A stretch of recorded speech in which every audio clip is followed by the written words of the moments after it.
Yet another great guest for you guys here on the Young Turks, Jesse, the Body Ventura. Look at this resume. Professional wrestler, commentator, talk show host, actor, just not a big deal, an underwater demolition team member. Okay, that sounds badass. Mayor, former Minnesota governor, current best-selling author. New book is Jesse Ventura's Marijuana Manifesto.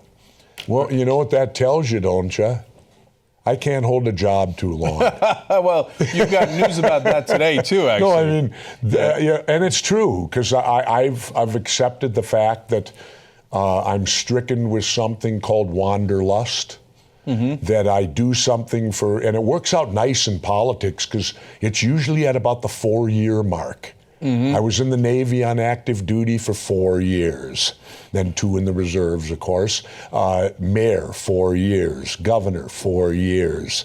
So 4 years is kind of the limit for me, and then I start looking for something else to do, some other mountain to climb, some other hill to roll down, so whatever it might be. Jesse, I actually have a whole theory on that 4-year rule. So in my case, it's about relationships. I think that humans are not meant to be monogamous. We're not meant to be the opposite of monogamous. We are meant to stay together for 4 years. We have sex. 9 months, a woman is pregnant, and then about 3 years for the kid to grow up so that he can run away from the lions. And then we go into another monogamous relationship for another 4 years. Well, so I think your DNA I screwed that all up then, because I've been married 41 years.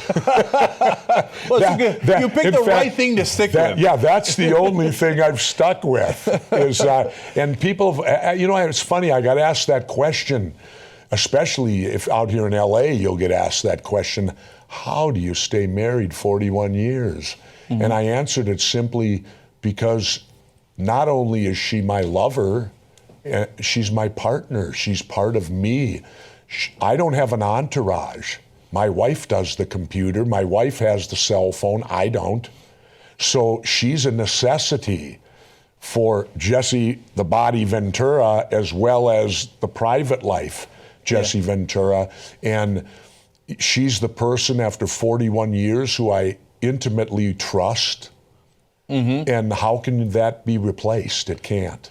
Yeah, and I think that the longer they stay together, the more they become a piece of each other. Because who we are is not really about our body, right? It's about our psychology, our mentality. And once you live with someone that long, you guys are intermeshed. So it's a great story. It's a wonderful story. Yeah. Look, of course, I want to talk about your book, and you got a new TV show coming up. I want to talk about that a little bit too, especially as it relates to election night.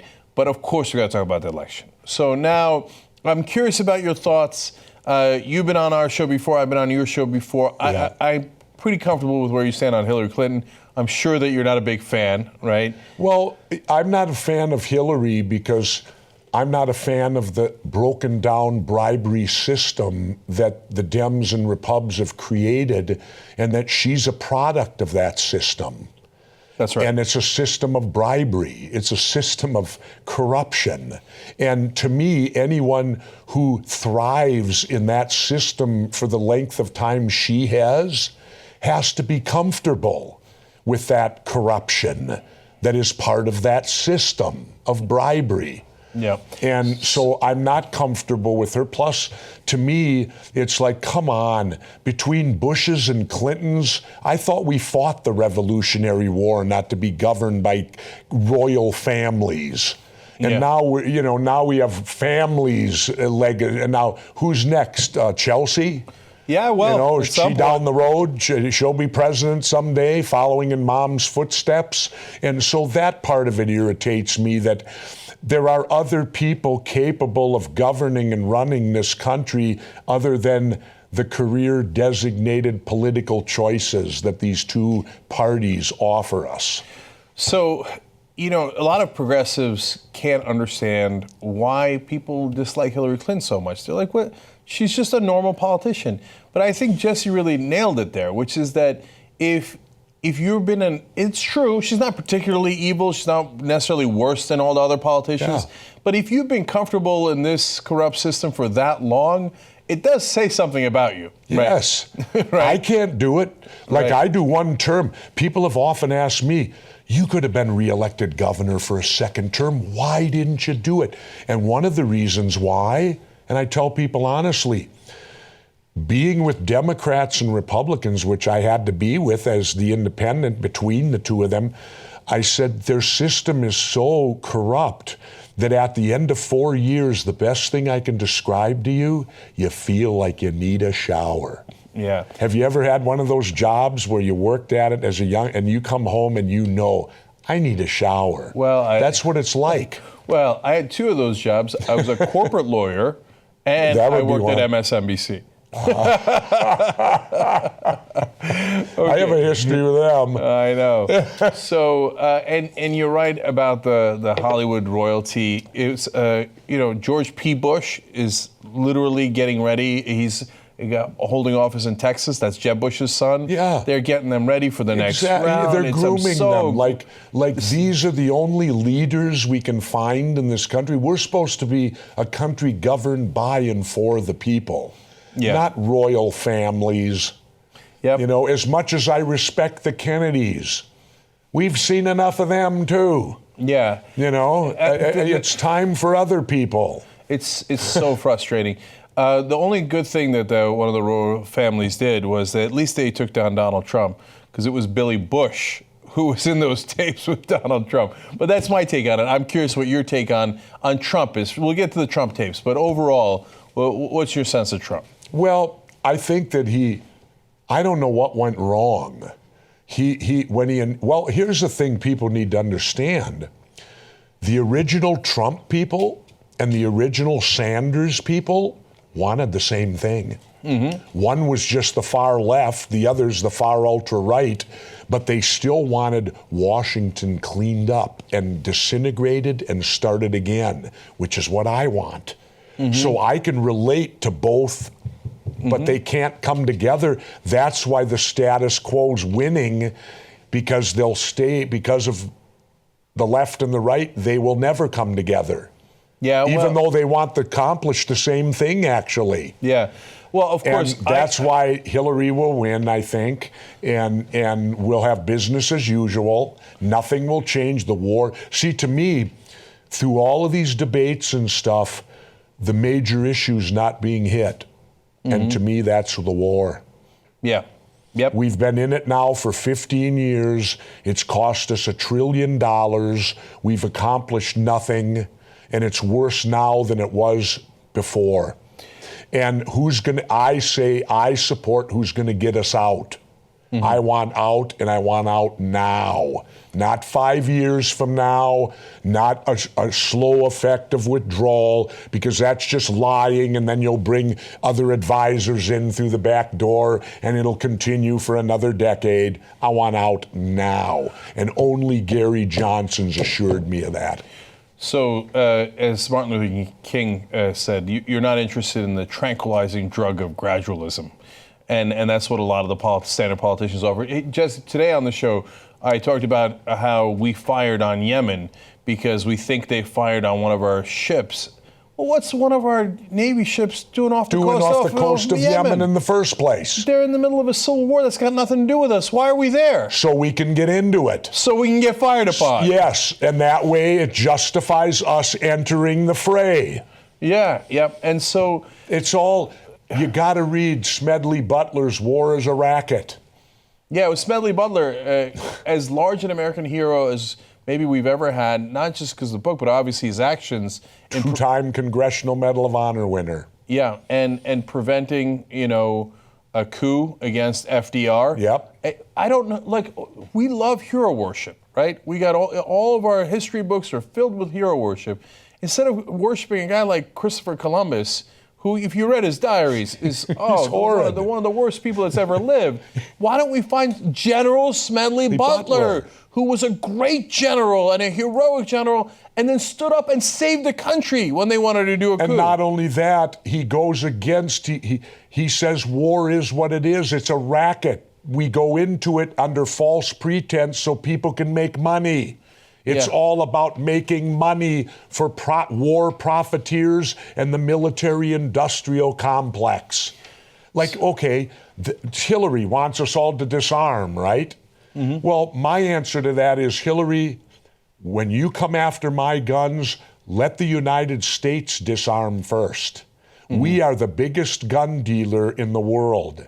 We sell weapons all over the world to kill people, and they're telling me to give up my Second Amendment weapons when my own government is the biggest weapons dealer throughout the world. Hillary Clinton, when I see my country not sell another weapon, then come and talk to me. Okay, now that's why I love having Governor Ventura on, because we agree on things very passionately, and we disagree on some issues, including Second Amendment interpretation. But Governor, I would take your deal in a second. Disarm America, and not, of course, all disarmament, but like, let's stop going into wars. Yes, and then stop selling arms. And then let's do gun control. Let's stop selling arms. The thing on gun control, I live in Mexico. Gun control strictly followed there. You cannot have a gun. Yet they have 20,000 gun murders a year down there or more. And yet guns are banned. You can't, no, I got a level 3 protection dog because I can't take a gun. You cannot own a gun in Mexico. Strict gun control. And yet there's more murders by guns down there than there are here. Well, no, per capita, we're number one. Don't mess with America. We're number one in gun homicides, let alone suicides, because our suicides are more effective because we do it by guns.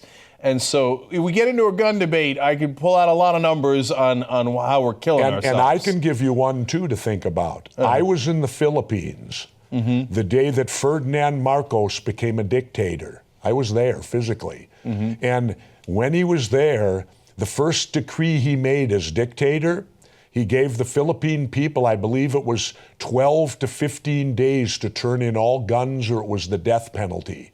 Now, my question is, why would a dictator make that his number one priority above all others?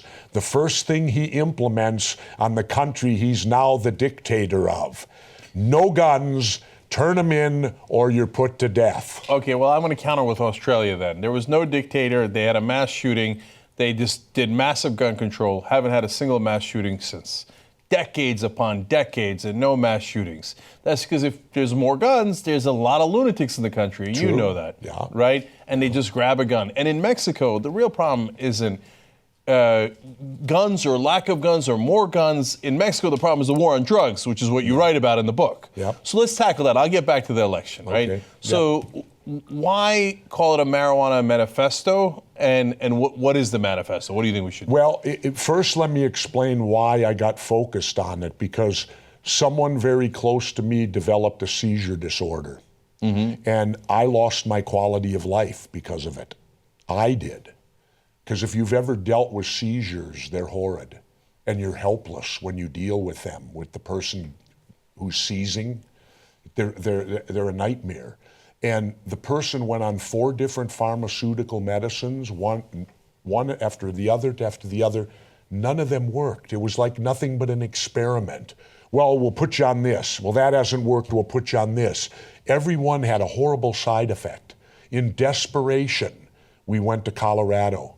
We got, quote, medical marijuana. 3 drops under the tongue 3 times a day. That was 2.5 years ago. And the person hasn't had a seizure since and is completely weaned off all the pharmaceuticals completely and is cured by marijuana. Now, that's what made me go, wait a minute. There's other people out there suffering, and our federal government is denying them and forcing them to suffer.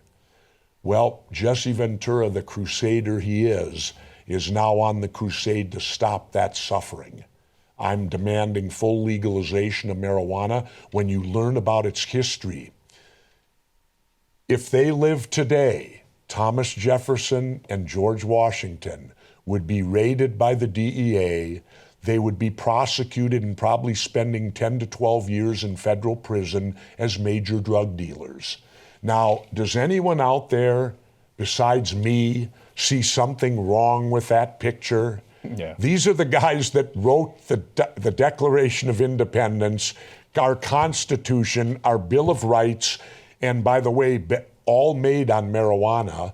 and Betsy Ross's original flag made out of marijuana. If that doesn't make it all American, what does?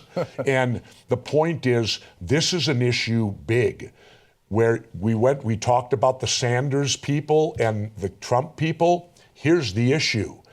Over half of America wants full legalization, but our government's telling us no. This is the issue. We can rise up, tell our government this message. We're in charge, not you. You work for us. We don't work for you.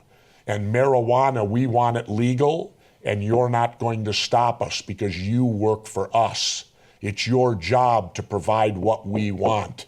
And this could be the issue that could actually do it. So I'm actually very hopeful that we're going to get the right and the left together. Because I do a lot of interviews here. We talked to John Cusack last night. Sure. We had Dick Morris on a couple of days before that. I had the right, the left, everyone, right? And we largely agree, okay? The people who don't agree are the politicians. So there are many, many things we disagree on, of course, like we just talked about one, gun control. Mm-hmm. But that's normal in a democracy. You're supposed to have those debates. You're supposed to hash them out.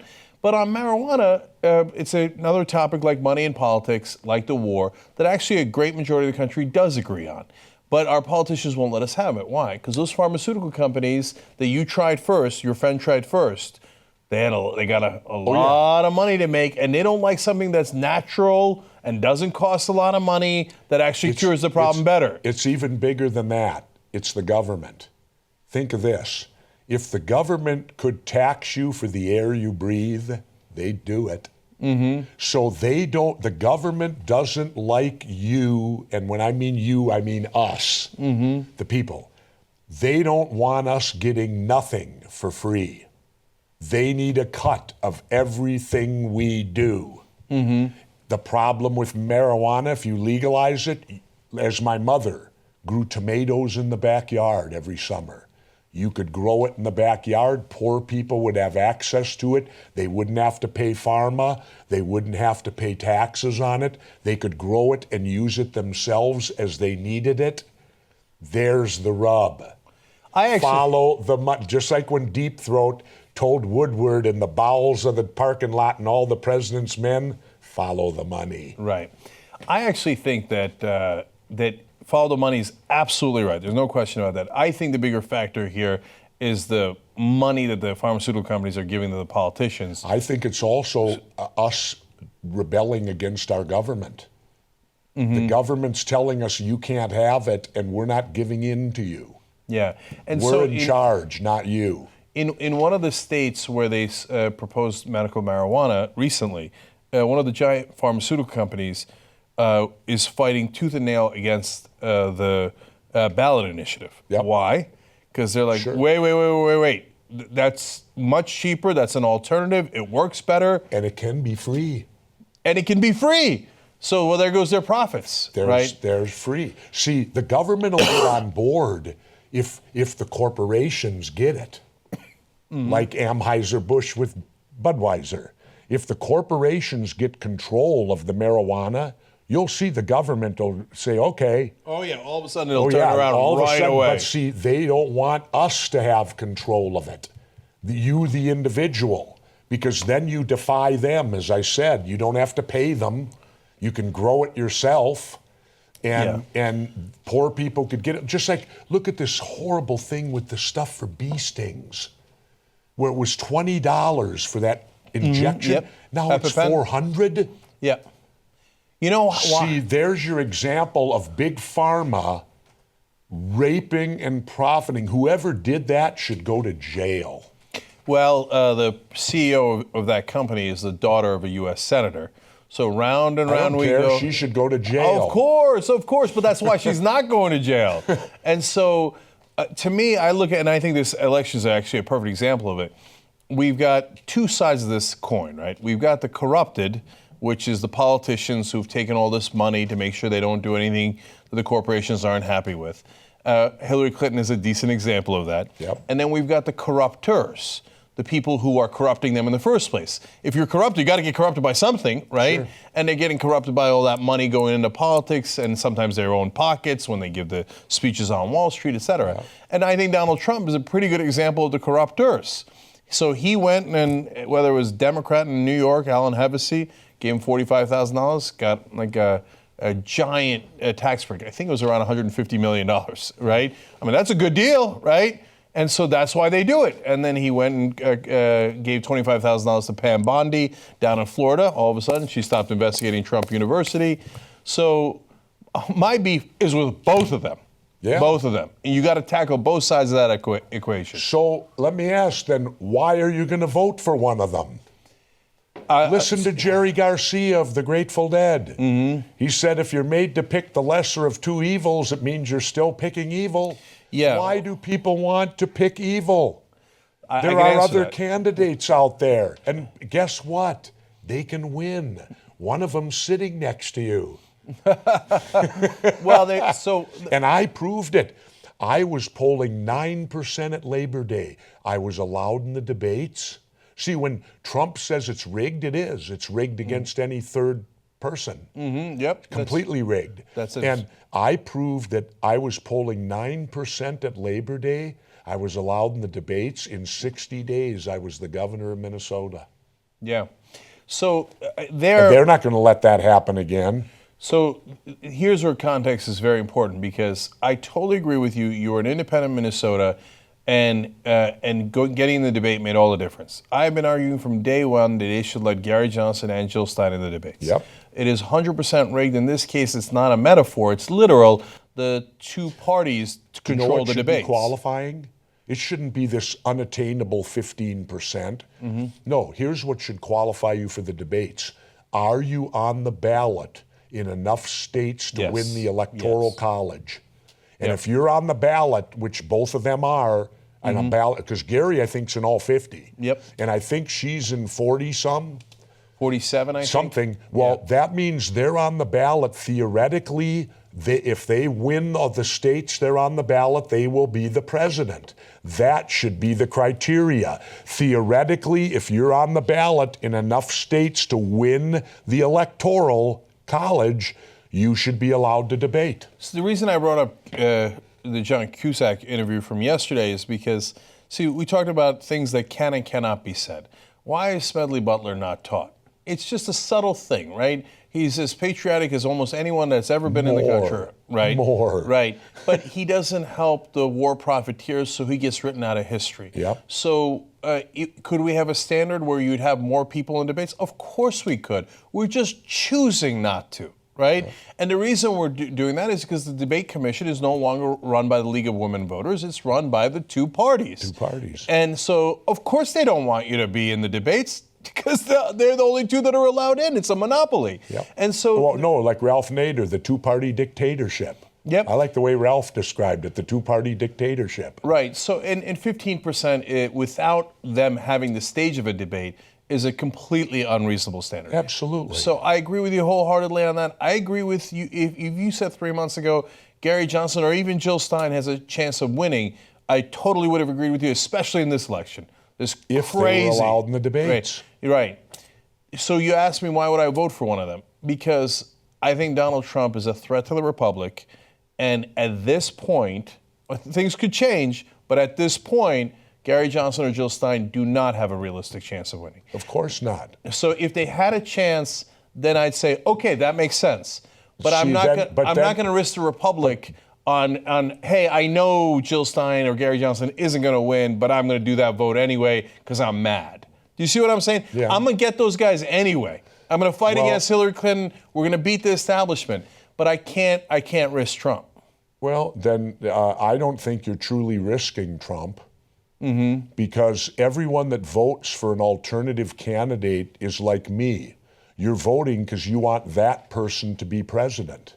And it's arrogant for people to believe that if I don't vote for that person, I would have automatically voted for this other person. Mm-hmm. And that's the old standard excuse the two parties, the losers, use to not to admit they lost the election. Mm-hmm. Oh, no.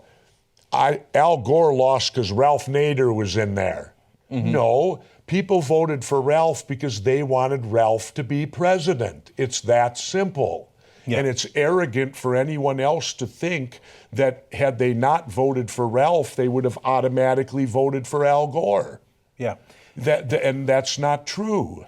So I agree with you that they're not entitled to a damn Well, thing. I have to live to my principles, and my principles are I vote for the person I most want to be president. I don't vote against someone else.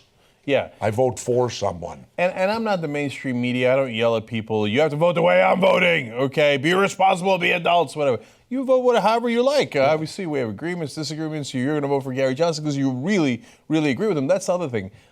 There's a lot of things I disagree with Gary on. Sure, I do too. Yeah. He's a climate change denier. But I also know him personally, and he's smart enough that he could have his mind changed. The one thing that Gary Johnson's got to do is I know it's libertarian and stuff. He doesn't think we need to get money out of politics. That's crazy. That's crazy. Then you're never going to end the corruption. No. Even if a third party candidate was president, you wouldn't end it. No. There's a way to do it and to keep it in. But there's an honest way to do it. You know how you do it? Mm-hmm. You make it full disclosure. And only the candidate, none of these other groups. Mm-hmm. So that way, no matter how much the candidate gets paid, the candidate has to fully disclose who the money came from. That way you as a voter then know, if I were to run for president, and let's say hypothetically Vince McMahon decided to give me $50 million. Probably wouldn't give it to you. He wouldn't, but let's use him as a good example. Yeah. Okay. Well, then in full disclosure, I take that money, but I have to disclose to the public, Vince McMahon gave me $50 million. So you as a voter then can say, okay, does he still have credibility with me accepting this huge donation? But see, the way it's set now, they contribute and no one's responsible. Mm-hmm. No one has to accept responsibility to disclose where the has come from. So you either have to go one way or the other. You either have to do public financing, or you have to have open, full disclosure. But only the campaign committee of the candidate can accept the money. No PACs, no outside TV. It has to come from the candidate's election committee. That way the candidate assumes full disclosure of every nickel he or she takes. Right. And then you be the judge. Right. Has he been bought off? You know, if somebody's gotten $500 million from Wall Street, well, then you as a voter can say, somehow I figure this guy might be loyal to Wall Street. Not if you're in the mainstream media. They'll say, no, that doesn't prove anything. But see what I mean? You either have to go one extreme or the other. Full disclosure. And that's what I think Gary's talking about. Is because Angus King, the independent senator from Maine, he's for that also. Not for getting the money necessarily out, but for making full disclosure to only the candidate. Yeah. You make it that only that way the candidate has to fully disclose where every nickel he's running with came from. So I think full disclosure is a minimum. I think that it's much better than where we are today. To me, it's saying, okay, I'm going to tell you who's bribing me. I'd prefer to end the bribery, but okay, I get it. It's better than what we have today. At least make the candidate accept, instead of these ads that are put out where the real lying takes place, are these ads that are put out by the special interest groups. They're not held to any standard. They don't face any fines or anything for lying.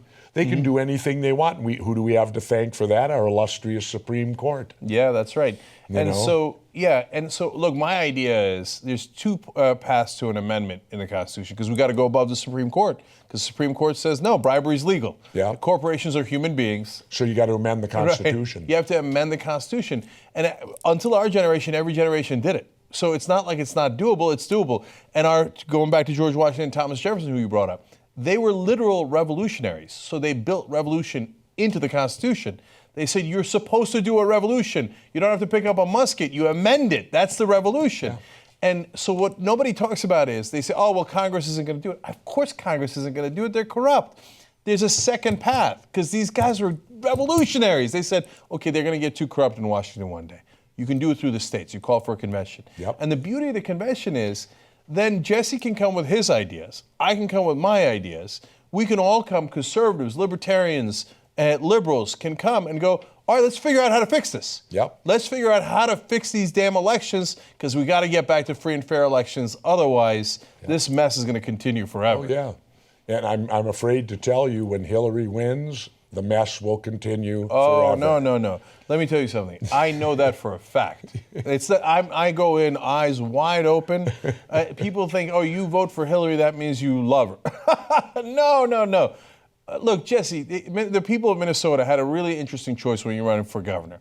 That is a choice most of us don't have most of the time. We usually have to vote for the lesser of two evils. By the way, did you know I had to read off Hillary? Mm-hmm. No, when I ran for Minnesota?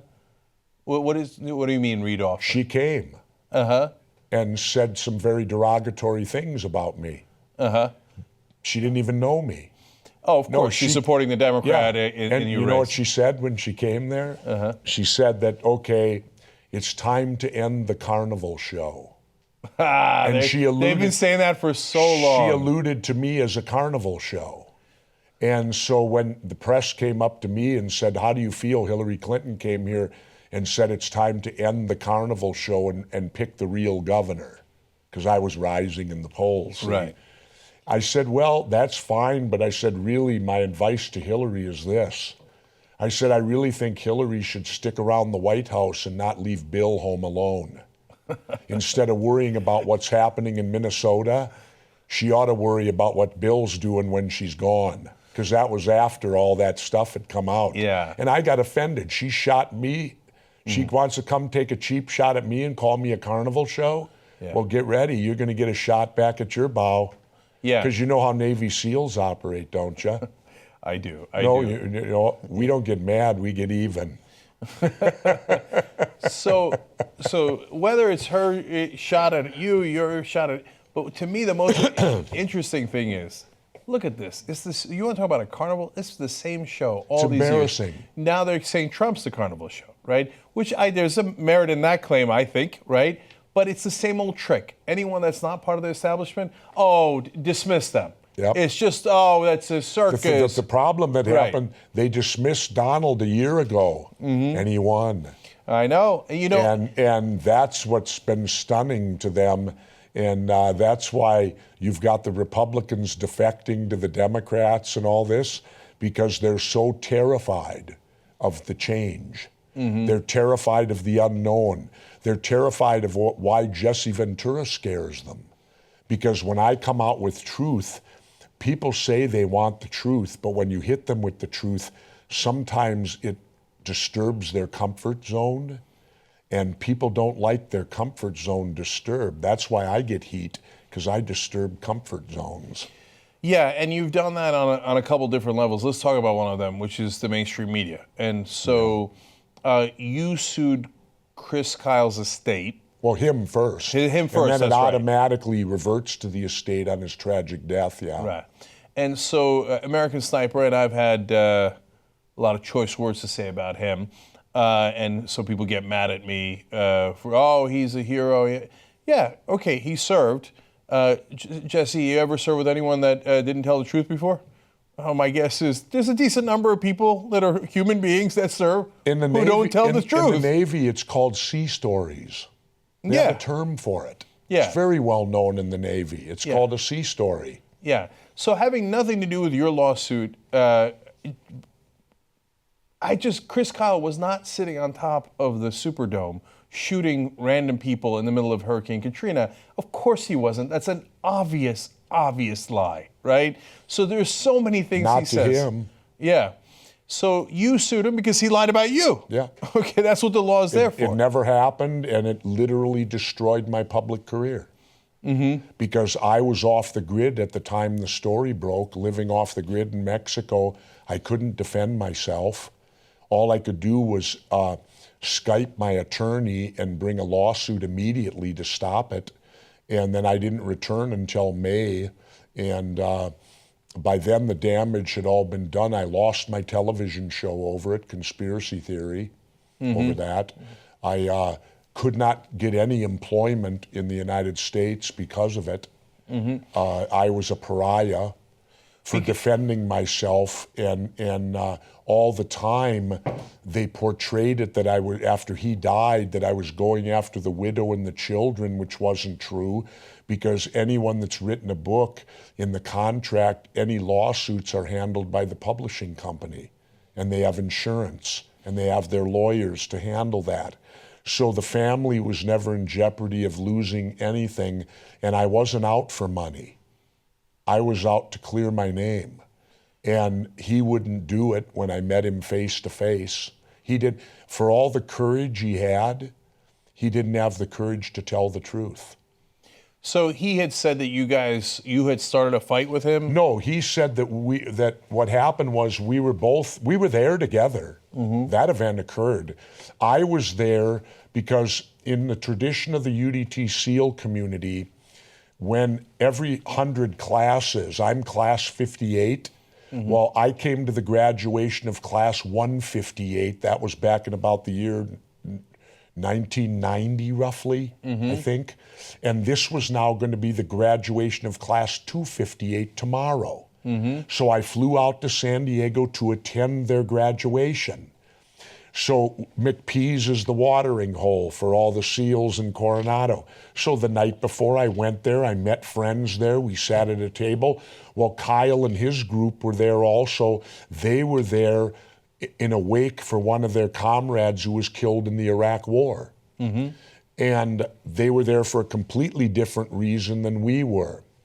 And they also had an $1,100 drinking budget. That they drank, their bill that night was $1,100 for the Kyle group. Do you think they were intoxicated? Yep. And so what did he say happened? My group was not. Nothing happened. I took pictures with people. Nothing occurred. The next day I went to the graduation. The graduation happened. The following day we had a get-together Saturday on the beach of my class of classmates from old. And I went home. Never occurred to me. And then in the year 2012, this book comes out where he alleges that I said Navy SEALs deserve to die and lose a few. Now, why would I say that about my own unit? If I believe that, why would I be there honoring a graduating class? Makes no sense. He then said that I bowed up to fight him and that he decked me, knocked me down, and then ran so he wouldn't get caught. Well, in the trial, no one testified they saw me get hit. Not even his buddies could say it. Nobody testified that I said anything like that they heard me do that. That's why you won. That's why, and think of that for a moment. He's now gone and the trial automatically goes to his estate to clear my name. How overwhelming must the evidence have been for the jury to have sided with me over the widow of the dead war veteran? But they did. And the jury didn't know that the insurance is paying for it. They thought it's coming out of the estate, and they sided with you anyway. No, but they did learn that because the federal judge allowed it in at the end of the trial. Because why? They did what was called poor mouthing, which is an exception. Normally, they don't allow the jury to know that insurance is involved. But if the other side poor mouths, if they get on the stand and say, oh, this is strapping me financially, when it's not, that's what they did.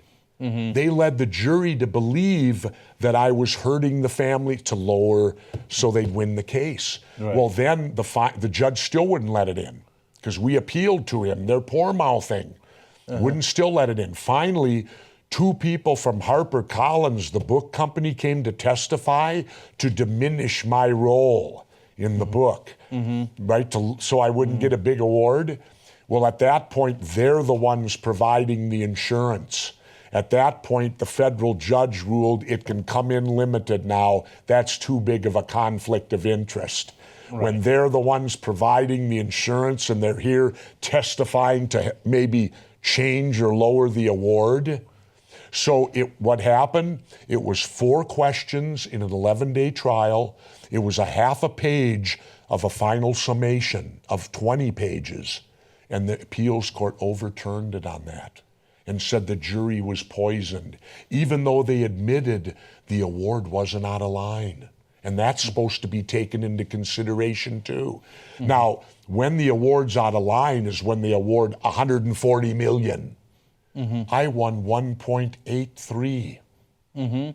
So, look, the case is interesting in and of its own right. The case is interesting because you've got 2 really big personalities that Americans know, you, Chris Kyle. So it gets a lot of attention. But actually, the most important part of the case is the appeal, because then the media companies came into the case and against you during the appeal. Wanting it overturned. Why? Because I won on defamation and what's called unjust enrichment, that they made money by defaming me, which they did. We proved in court. Do you know what Kyle's book sales was the day before he said what he said about me? Mm-hmm. 2,000.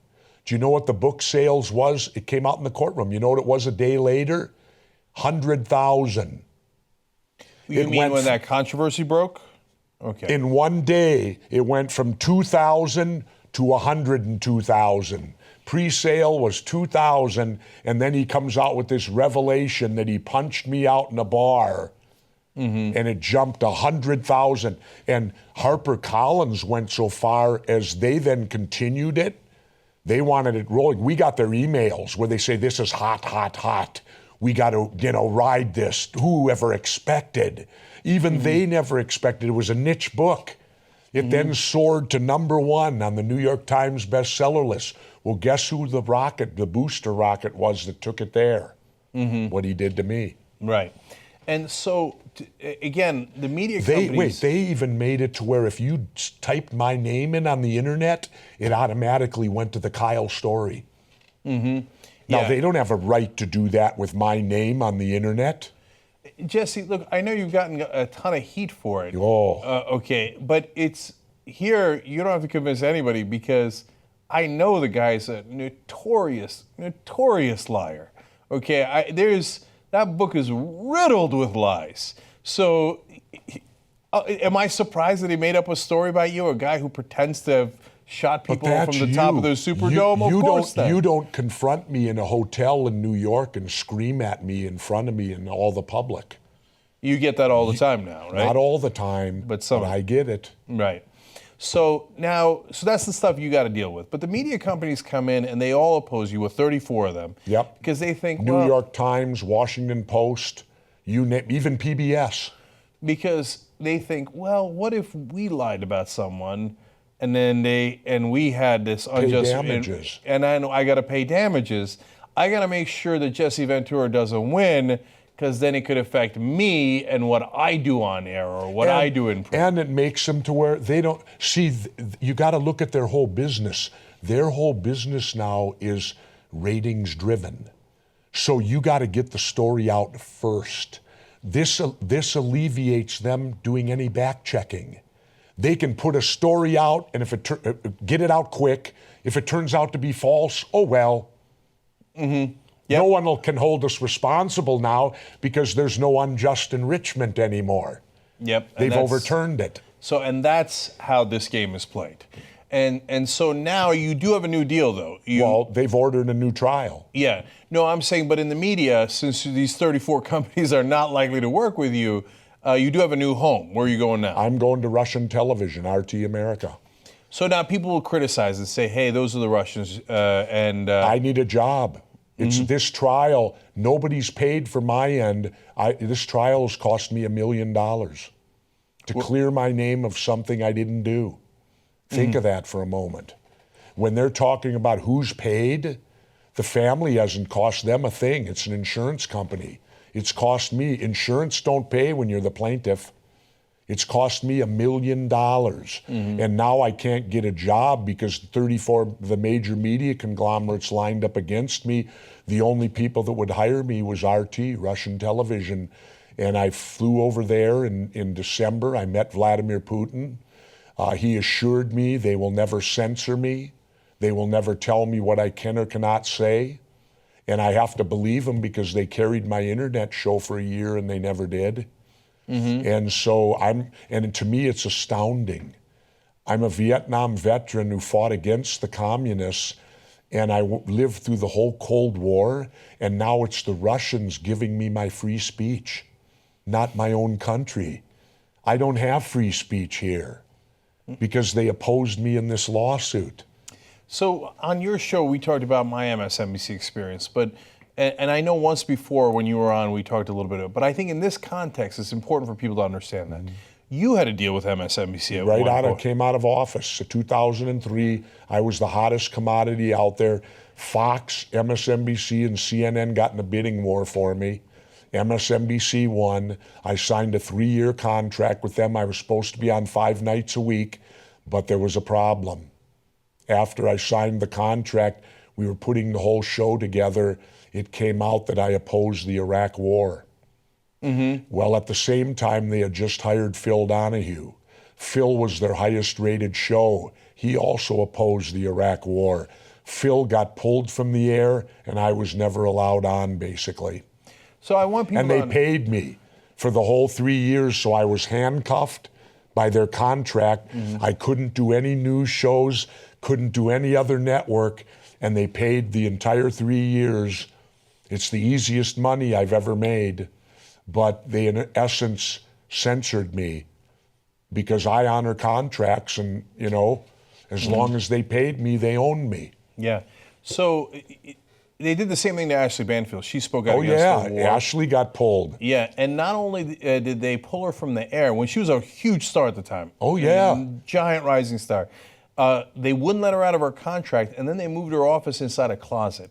You know why? It's not about Ashley Banfield. That was sending a message to everyone else in the building. Yeah. Okay, so we worried about the Russians, we're worried about Al Jazeera. And I understand those concerns, right? I'm not minimizing those concerns. We should be worried about ourselves. We should be worried about us too. Because when MSNBC does that, well, that's also limiting free speech. Think back, people. There was nobody speaking out against the Iraq War before we invaded on the media. There was nobody. Because we were all censored. Anyone who would have was removed from the air. Now, there was a tiny little show called The Young Turks on Sirius Satellite Radio at the time. And we were, along with Amy Goodman, I think we were the only 2 national shows that were against the war. And I knew about your show before we ever had a conversation on air about it, because my co-host, Ben Mankiewicz, had done the pilot with you. He was the news presenter in one of the pilots that MSNBC did. Okay. So all of this stuff, and you can look it up. And by the way, there's now memos from MSNBC that people got out saying Phil's got to go because we got to be waving the flag, and we can't have him on the air, even though he was #1 rated, about Phil Donahue. Yep. So all this stuff is proven out. It's right there, and yet whenever anybody says something that the establishment doesn't agree with, and their money machine has not given a stamp of approval, oh, it's a carnival. It's a carnival, right? Yeah. We've been there before. Unfortunately, we're in the middle of it now. And so no matter who wins this election, you got to fight the establishment. Yes. Somehow the right has to come together with the left. The Bernie people have to unite with the original Trump people. Yep. And clean out Washington. And the only way that happens, we have the power. Stop electing Democrats and Republicans. Yeah. You got to, and I wrote the the book, Democrats and Republicans, No More Gangs in Government. And here's the simplest thing that we could accomplish right now at a grassroots level. Why are political parties put on an election ballot? Why not just the candidates' names? Then it becomes imperative for you, the voter, to educate yourself. Who's John Smith and what does he believe in? But see, now it's convenient. Democrat, right, or left, Republican, right. Why are the names of the parties put down on an election ballot? Should be just the candidates. So and that from locally all the way up to the top. So let's end on that note. There's a lot of fights ahead that we've got to fight and we got to win. Absolutely. Marijuana Manifesto is about one of those fights. Yep. We've got to end the war on drugs. It's built on a giant lie. Let me finish and tell the people, this is the issue where we can rise up. You want to have the fight? We can rise up and tell the federal government we're the boss, not you. You work for us. We want this product. You're not our parent, and we deserve, if we want it, we get it. And I think we got to go to a convention. I think we got to put our heads together on how to fix elections. And Jesse's got a proposal. As you say, Angus King, Governor Johnson, everybody's got an interesting proposal. Let's go to a convention. Let's figure this thing out and get back to democracy. Yep. So, Governor Jesse Ventura, thank you so much for joining us. Absolutely, always. Thank you.